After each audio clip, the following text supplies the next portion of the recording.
నిన్న చూశారు విజయవాడలో ఒక సంఘటన జరిగింది.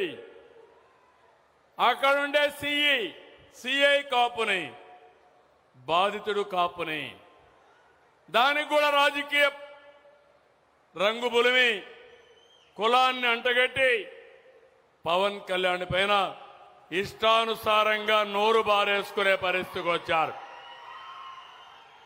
అదే నేను చెప్పాను, కబద్దార్ జాగ్రత్తగా ఉండండి.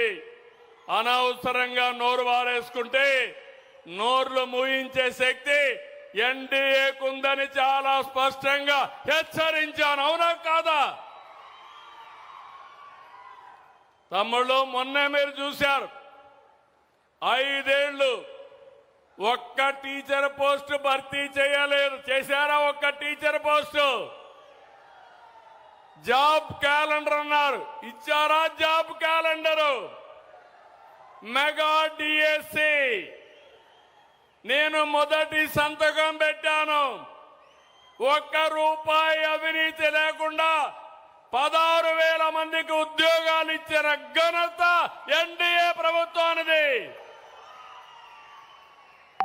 పిల్లలు ఆనందపడ్డారు, చాలా తృప్తిగా ఉన్నారు, బాగా చదువుకున్నారు, కష్టానికి ఫలితం వచ్చిందని ఆనందపడే పరిస్థితికి వచ్చారు. కానీ సంవత్సరం తర్వాత గొడ్డలి పార్టీ కుట్ర చేశారు. పేపర్ లీక్ అయిందన్నారు. వాళ్ళు చెప్పినన్నిటికీ సవాల్ ఇసిరాం, సమాధానం చెప్పాం. మీకేదైనా డౌట్ ఉంటే మీరు రమ్మని కోరాం. కడాన హెచ్ఆర్డీ మినిస్టర్ లోకేష్ గారు, గొడ్డలి పార్టీ అధినేత, రా నేను కూడా వస్తా, రికార్డులు తీసుకొస్తా, తాడో పేడో తేల్చుకుందామని సవాలు విసిరారు. ఈ పార్టీ మీకు తెలుసు, ఫేక్ పార్టీ, అది గొడ్డలి పార్టీ. కానీ దానికి రారు, మళ్ళీ మాట్లాడుతూనే ఉంటారు. దాన్నే మన పెద్దోళ్ళు అన్నారు వితండవాదం అని. వితండవాదానికి ఆన్సర్ ఉండదు. వాస్తవాన్ని నిరూపించడానికి సిద్ధంగా ఉన్నామని చెప్పాం. ఇప్పుడే మీరందరూ గుర్తుపెట్టుకోవాలి, ఆ రోజు మీరు చూస్తే ఓపీఎస్ సిపిఎస్ అని ఉద్యోగస్తులందరినీ పర్మనెంట్ చేయడానికి అడిగారు. అడిగితే ఆనాటి ముఖ్యమంత్రి గొడ్డల పార్టీ నేత చెప్పింది, అది ఎంత పని, 1 వారంలో చేస్తా అన్నాడు.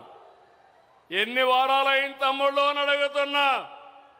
నేనే 2003లో నేనే సమైక్య ఆంధ్రప్రదేశ్లో ఉద్యోగాలు ఇచ్చాను.